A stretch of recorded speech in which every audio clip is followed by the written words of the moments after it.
Hello everyone, welcome back to mumma Bachcha talks. आज हम देखेंगे कि जो बच्चे नर्सरी में हैं या फिर घर पे आप होम स्कूलिंग करा रहे 2 से 3 साल के बच्चे हैं, तो आप उनको स्टेप बाय स्टेप किस तरह से राइटिंग करना सिखा सकते हैं। कुछ बच्चे होते हैं जो बेसिक स्ट्रोक्स की हेल्प से राइटिंग करना स्टार्ट कर देते हैं, बट कुछ कुछ बच्चों को प्रॉब्लम आती है। हम उनको कितनी भी प्रैक्टिस करवाए वो नहीं राइटिंग कर पाते हैं। कुछ पेरेंट्स क्या करते हैं, इस तरह से अल्फ़ाबेट्स लिख देंगे और बच्चों को बोलते हैं कि चलो इसके ऊपर ट्रेसिंग करो, हाथ घुमाओ। बट बच्चे जब ऐसा करते हैं ना, तो प्रॉपरली हैंड इसके ऊपर नहीं चला पाते हैं, क्योंकि जो उनकी ये फिंगर मसल्स है ये बहुत ज़्यादा नाजुक होती है। उनको हाथों में पेन होने लगता है, क्योंकि उनकी जो ग्रिप है वो बिल्कुल भी स्ट्रॉन्ग नहीं होती, ग्रिप नहीं बन पाती है। तो आपको क्या करना है, उसके लिए कुछ स्टेप्स को फॉलो करना है। फर्स्ट स्टेप में आपको बच्चे को 5 डेज़ के लिए, मैं ज़्यादा दिनों के लिए भी नहीं बोल रही हूँ, सिर्फ 5 डेज़ के लिए आप बच्चों को इस तरह से ब्लैंक पेपर, ब्लैंक शीट या फिर घर में जो भी अनयूज्ड पेपर है आप बच्चों को दे दीजिए। और ये जंबो क्रेयॉन है, इस तरह के आप जंबो क्रेयॉन लेके आइए। देखिए यहाँ पे लिखा भी है जंबो क्रेयॉन, ठीक है। ये बहुत मोटे क्रेयॉन होते हैं। एक तो इन क्रेयॉन को यूज़ करने का फ़ायदा ये है कि बच्चे इनको इजीली होल्ड कर पाते हैं। देखिए ये कितने मोटे हैं, तो बच्चे की इससे ग्रिप भी स्ट्रांग होती है। अगर आप इस तरह से बच्चों को स्केच पेन दे देंगे स्टार्टिंग में, या फिर पतले क्रेयॉन जो होते हैं वो दे देंगे, तो बच्चा ना उसको पकड़ नहीं पाता है और उसकी फिंगर्स में पेन होने लगता है। तो आपको स्टार्टिंग इस तरह के जंबो क्रेयॉन से करनी है और बच्चों को इस तरह से एक ब्लैंक शीट देनी है और उनको फ्रीली छोड़ देना है कि तुमको जिस तरह से भी इसके ऊपर ड्राइंग करनी हो करो। ना कोई आपको स्टैंडिंग स्लिपिंग लाइन बनानी है, ना कोई ड्राइंग करनी है, ना बच्चे से कोई एक्सपेक्टेशन करना है, सिर्फ उनको आपको फ्रीली छोड़ देना है। तो देखिए, जब बच्चों को आप फ्रीली छोड़ देते हैं ना, तो बच्चों को बहुत इंटरेस्ट आता है और वो अपने मन के अकॉर्डिंग कुछ भी कहीं पे किसी भी डायरेक्शन में स्क्रबलिंग करे।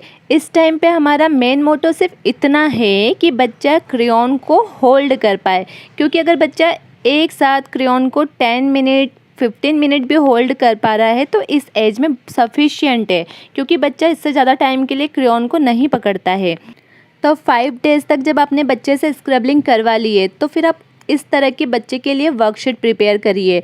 ये रीयूजेबल वर्कशीट है, आप इसके ऊपर बच्चे से कितनी भी किसी भी चीज़ की प्रैक्टिस करवा सकते हैं और इसको वापस से आप कपड़े से इरेज कर सकते हैं। इसको आपको सिर्फ एक बार बनाना होता है और बार बार यूज़ कर सकते हैं। तो ये वाली वर्कशीट किस तरह से बनाई जाती है, ये वीडियो के लास्ट में मैं आपके साथ में ज़रूर शेयर करूँगी। अगर आपको ये वीडियो थोड़ा भी पसंद आ रहा है तो मेरी आपसे रिक्वेस्ट है कि वीडियो को लाइक, सब्सक्राइब एंड शेयर ज़रूर कीजिए।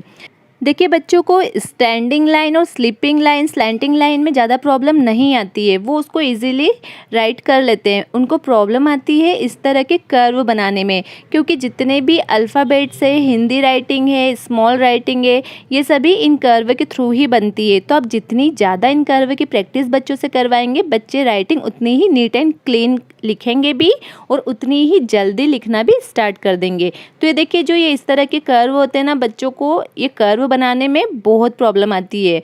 तो अब क्या करना है आपको कि इस तरह का आपको एक मार्कर लेना है। ये किसी भी स्टेशनरी शॉप को आपको इजीली 15 to 20 रुपीज़ में मिल जाएगा।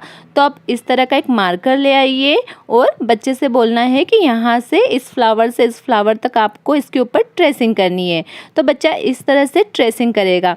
स्टार्टिंग में हो सकता है कि वो इस तरह से ट्रेसिंग ना करे, किसी भी डायरेक्शन में करे। और देखिए, ये इस तरह से आप कपड़े से जब क्लीन करेंगे ना, तो इजीली ये क्लीन भी हो जाता है। और आप बार बार इसके ऊपर बच्चे से तब तक प्रैक्टिस करवा सकते हैं जब तक कि वो सही से ट्रेसिंग करना स्टार्ट ना कर दे।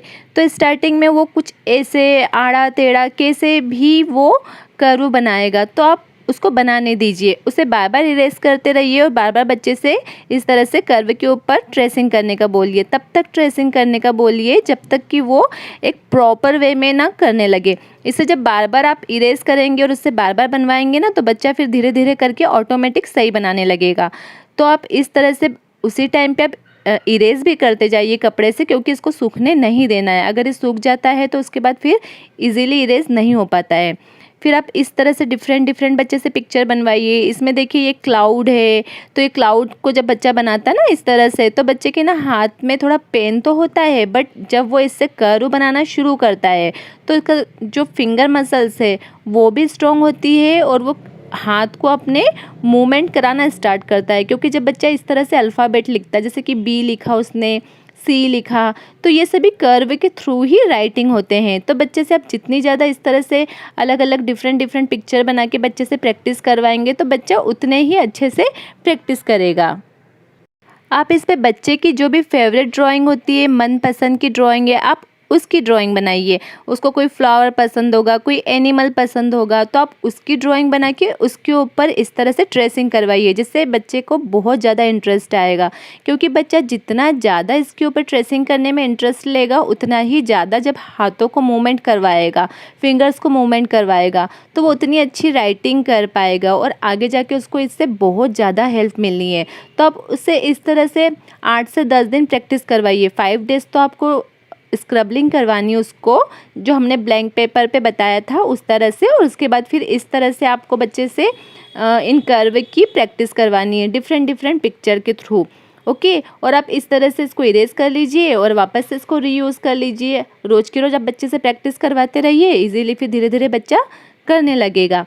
फिर आप उसके बाद इस तरह की एक्टिविटी बच्चे से करवाइए। आपको बच्चे को हर चीज़ को बोल बोल के समझाना है। जैसे कि ये रैबिट है, तो रैबिट को क्या पसंद है, तो बच्चे को पता है कि रैबिट को कैरेट पसंद है, तो आपको बोलना है कि रैबिट को कैरेट के पास लेके जाना है, या फिर रैबिट को कैरेट खिलाना है। अब जैसे बैट बॉल से खेलते हैं, तो बैट बॉल को कनेक्ट करना है।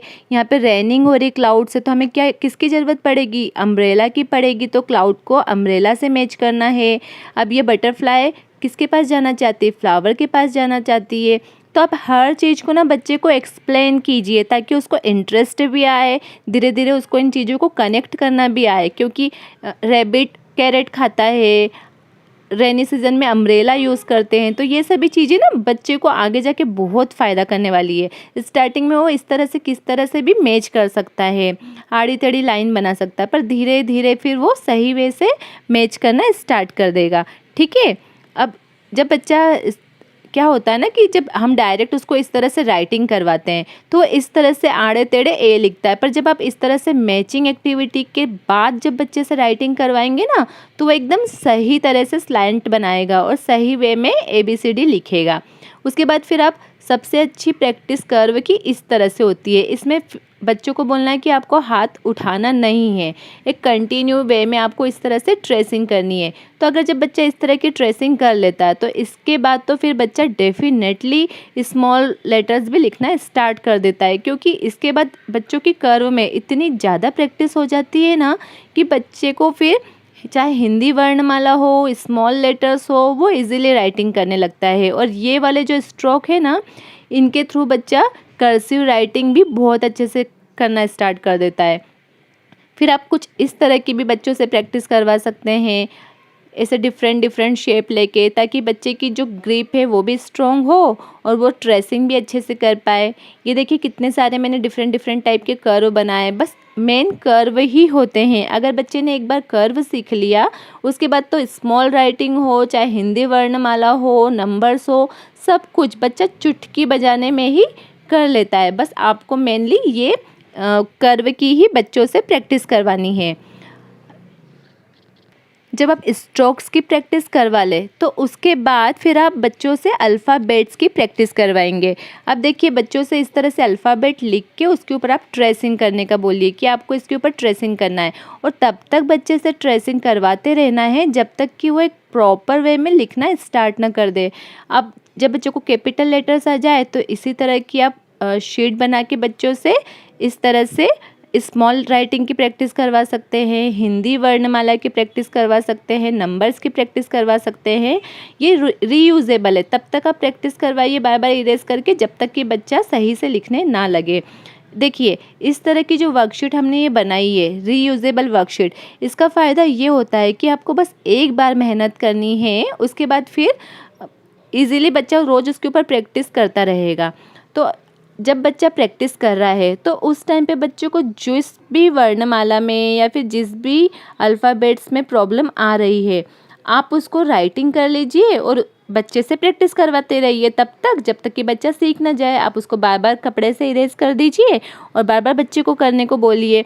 तो धीरे धीरे करके एक टाइम के बाद बच्चा उस लेटर को या उस वर्णमाला को सही से लिखने लगता है। अब इसके बाद मैं आपको ये बताना चाहूँगी कि ये मैंने किस तरह से बनाई है, ठीक है।